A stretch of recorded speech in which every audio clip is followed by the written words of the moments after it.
Yang saya hormati Bapak Kadir selaku Kepala Dinas Tenaga Kerja dan Transmigrasi. Yang saya hormati narasumber yang kedua tadi dari mana? PP 2MI. Yang saya hormati sahabat-sahabat dari SBMI Serikat Buruh Migran Indonesia, utamanya sahabat saya Kadir. Saya kenalnya Pak Kadir itu. Saya diundang ke sini memang secara mendadak karena barusan saya mengisi acara sosialisasi Perda yang tentu dalam proses penyampaian ini tidak menyiapkan materi tadi. Tapi setidaknya kalau menyangkut urusan kapasitas dan kewenangan saya sebagai DPR, insya Allah saya akan menyampaikan secara rinci. Bapak sekalian yang saya hormati, dari beberapa paparan yang tadi sudah disampaikan, saya menilik pada judul yang disuguhkan pada kami, yakni terkait dengan meninjau perlindungannya, meninjau perlindungan sosial pekerja migran selama pandemi. Nah, berbicara tentang meninjau, saya menangkap dari sebuah judul namanya meninjau berarti ada sesuatu yang kemudian kita diajak untuk setback, untuk mengevaluasi, baik itu tatanan, baik itu regulasi maupun hal-hal yang perlu dibenahi terkait dengan urusan perlindungan. Maka tadi di awal undang-undang saya hanya membaca sekilas dan mendengarkan barusan Undang-Undang Nomor 18 Tahun 2017 terkait dengan perlindungan pekerja migran. Maka sesungguhnya kita sebagai wakil rakyat ada 3 hal yang memang menjadi komitmen perjuangan kita, yang itu menjadi amanah secara konstitusi. Yang pertama adalah bagaimana kita mampu melakukan kontrol terhadap kinerja pemerintah agar supaya targetnya sama-sama seimbang dalam memainkan peran masing-masing. Pemerintah punya hak dan kewajiban, rakyat punya hak dan kewajiban. Sehingga peran pengawasan DPR menjadi penting dalam rangka menstabilisasikan proses-proses bernegara, proses-proses berdemokrasi.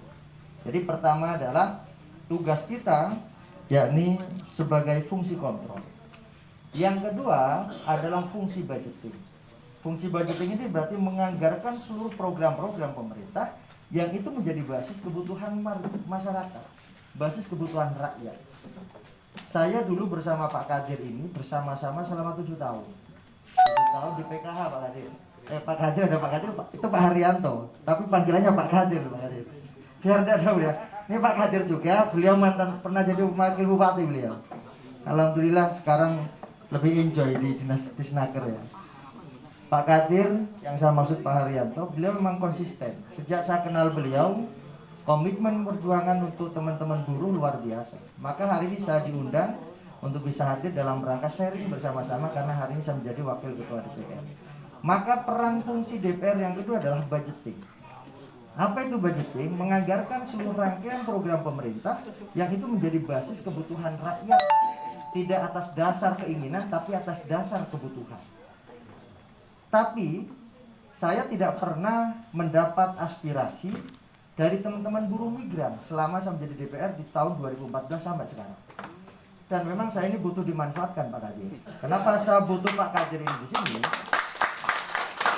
Kenapa saya butuh Pak Kadir untuk berdaya? Barusan itu jalan-jalan ke sana karena saya biar nyambung. Karena betapa penting hari ini saya menjadi DPR kemudian membantu rakyat yang membutuhkan. Saya seringkali dimintai tolong urusan SPM, warga miskin yang tidak punya BPJS, yang tidak punya KIS. Alhamdulillah, karena DPR yang mengo, kalau ngurus sendiri kayaknya sulit. Tapi karena kita sering membantu itu alhamdulillah, karena memang anggaran sudah disiapkan. Termasuk urusan-urusan guru ngaji, guru K2 honorer. Kalau jenengan punya saudara, guru SD, K2 honorer dan SMP, dulu gajinya cuma 250 insentif daerah. Kemudian komunikasi dengan kita, saya membantu memfasilitasi yang kemudian alhamdulillah dari 250.000 per bulan hari ini sudah di angka 1.250.000 dan itu perjuangan kita yang memang berbasis kebutuhan masyarakat. Yang ketiga juga termasuk guru-guru TK. Dulu waktu saya memperjuangkan guru-guru K2 honorer, saya masih belum jadi pimpinan DPR. Saya menjadi anggota biasa di Komisi 4 yang memang membidangi pendidikan. Yang kemudian saya komunikasi dengan ketua saya yang pada situ memimpin Banggar, Pak Sule, kalau kepala dinas sajak komunikasi, saya minta anggaran sekian Pak Sule. Alhamdulillah oke, kemudian dalam pembahasan pembanggaran di DOK selesai. Jadilah kemudian hari ini menjadi 1.250. Termasuk urusan guru TK. Guru TK yang saat ini mendapat insentif, insya Allah itu murni perjuangan kita. Saya panggil, karena guru TK itu ada 2 organisasi, Himpaudi dengan EGTKI. Kemudian kita panggil, pernah tidak dapat insentif dari daerah? Tidak pernah sama sekali. Mau tidak saya perjuangkan? Mau. Ya dengan senang hati. Akhirnya saya panggil ke ruangan saya, Pak Ratno, komunikasi, oke, selesai. Sekarang per bulan 500.000 untuk guru TK, dari awalnya tidak buat sekali. Termasuk Pak Kadir juga pernah minta bantuan ke saya, karena di PKH itu wajib membayar iuran BPJS. Iuran BPJS yang itu dipotong dari gaji honor tiap bulan. Gajinya PKH kisaran ya 3 juta, dipotong untuk BPJS. Kemudian Pak Kadir ke ruangan saya, Pak Kadir, Pak Wawan ke ruangan saya, minta bagaimana dialokasikan di APBD. Syaratnya satu Pak Kadir, apa? Kepala dinasnya mau. Akhirnya kepala dinas, saya komunikasi dengan Pak Kepala Dinas. Pada saat itu masih Pak Alam. Sudah pensiun Pak Alam? Oh, Alam, saya mau mengalokasikan anggaran kecil 200 juta untuk BPJS teman-teman. Oh, PK itu sudah besar dibandingkan dengan yang lain katanya. Akhirnya tidak mau, kalau kepala dinas tidak mau ya susah. Ya, termasuk hari ini, kalau misalnya di dinas tenaga kerja terkait dengan perlindungan dan seterusnya butuh anggaran, yang monggo nanti dikomunikasikan. Pak Kadir oke, DPR oke, yang insya Allah manfaatnya untuk teman-teman semua. Ya. Bapak sekalian yang saya hormati, yang ketiga terkait dengan tugas kita adalah legislasi. Legislasi itu adalah membentuk peraturan. Kalau hierarki dalam perundang-undangan kita, yang pertama ada Undang-Undang Dasar 45 itu sebagai guidance pedoman inti. Kedua TAP MPR. Yang ketiga undang-undang. Yang keempat Perpu, peraturan pemerintah pengganti undang-undang. Kemudian ada peraturan pemerintah di bawahnya. Kemudian ada peraturan presiden. Kemudian ada peraturan daerah tingkat provinsi. Di bawahnya peraturan daerah tingkat kabupaten kota. Kalau di lebih rigid lagi ada pergub, ada perbuk. Kalau di kota namanya perwali. Nah, hari ini kalau sudah ada undang-undang 18 tahun 2017 sebagai bentuk komitmen pemerintah, komitmen negara untuk melindungi rakyatnya yang ada di luar negeri. Karena sesungguhnya yang namanya teman-teman migran ini sangat luar biasa membantu terkait dengan sistem ekonomi perekonomian yang ada di Indonesia. Berapa ratus miliar atau mungkin sampai triliunan uang yang dari luar negeri kemudian dibawa masuk ke Banyuwangi dalam konteks ini, gitu kan? Maka teman-teman buruh migran itu dikenal sebagai pahlawan devisa. Karena ketika banyak uang yang berputar di negeri kita, yang dari luar negeri atau di Banyuwangi, maka akan meningkatkan PDRB. Ketika PDRB naik, maka implikasinya adalah pendapatan juga naik. Ketika pendapatan naik berarti membantu terkait dengan proses pemerintah yang dijalankan untuk rakyat. Nah, inilah yang kemudian saya katakan pemerintah punya peran penting. Dalam konteks pandemi, apa tugas pemerintah? Apa tugas negara? Negara hadir dalam konteks apa? Yang pertama adalah negara hadir dalam konteks pandemi ini dalam rangka melindungi rakyatnya.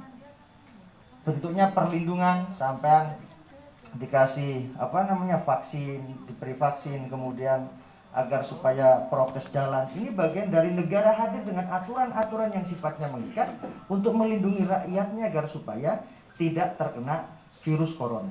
Kan begitu. Yang kedua, tugas negara hadir dalam rangka menjaga stabilisasi ekonomi nasional. Maka ketika orang tidak bisa kerja, jelas pendapatannya akan terkurangi dan ekonomi jelas akan lambat. Perputaran ekonomi akan melambat. Maka pemerintah hadir dalam rangka menjaga stabilisasi ekonomi dengan cara apa?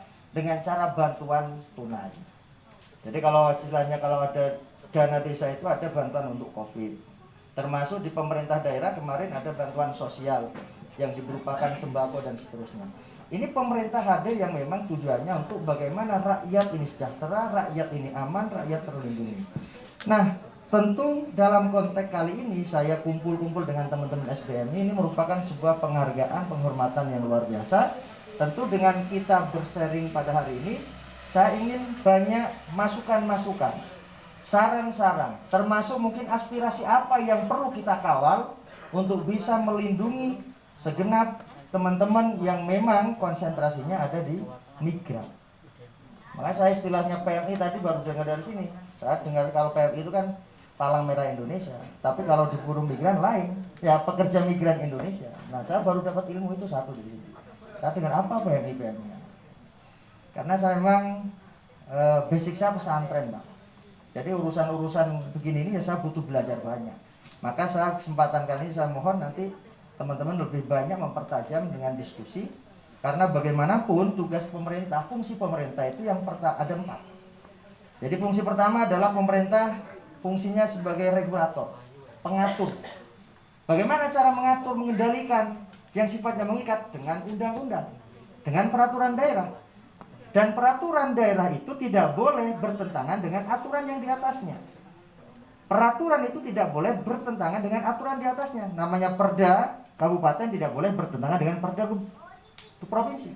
Perda provinsi tidak boleh bertentangan dengan peraturan presiden, peraturan pemerintah, undang-undang dan seterusnya. Maka saya masih belum, selama saya menjadi DPR, belum ada semangat untuk membuat perda terkait dengan perlindungan terhadap teman-teman TKI. Ini yang perlu nanti kita respon, dan respon itu tentu berangkat dari basis kebutuhan jenengan. Silakan sampaikan, karena tugas saya sebagai wakil rakyat di samping amanah konstitusi, membuat undang-undang, menganggarkan program pemerintah, pengawasan, tugasnya ada 3 di luar konstitusi. Apa itu? Pertama adalah mendengarkan. Maka forum ini saya gunakan untuk mendengarkan keluh kesah apa yang dialami selama ini. Karena dilihat dari judulnya saja kan meninjau perlindungan apa? Sosial. Berarti ada yang perlu dikaji, ada yang perlu dibenahi dari aspek perlindungan sosial, utamanya di Banyuwangi. Apa yang selama ini sudah dilakukan teman-teman yang tadi BP apa tadi? BP2 apakah sudah maksimal atau belum? Nah, ketika belum maksimal, sampaikan dalam hal ini. Kebetulan ada saya sebagai wakil rakyat, ada Pak Kadir selaku eksekutif mewakili bupati. Tentu ini peran-peran ini harus kita manfaatkan dengan sebaik mungkin. Di samping tugas mendengarkan, tugas adalah mencatat. Saya catat yang penting, yang kemudian kalau sekiranya masuk, saya suarakan di parlemen. Karena pemerintahan daerah, Undang-Undang 23 2014, pemerintahan daerah itu 2, eksekutif, legislatif. Tidak bisa kemudian ini maju dan seterusnya, semuanya diklaim bupati, tidak bisa. Bupati tanpa DPR tidak bisa. Karena DPR sebagai kuasa anggaran, kewenangan untuk mengatur anggaran.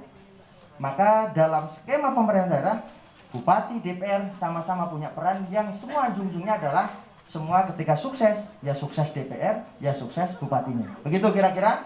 Terima kasih. Demikian. Wallahul muwaffiq ila aqwamit thoriq. Wassalamualaikum warahmatullahi wabarakatuh.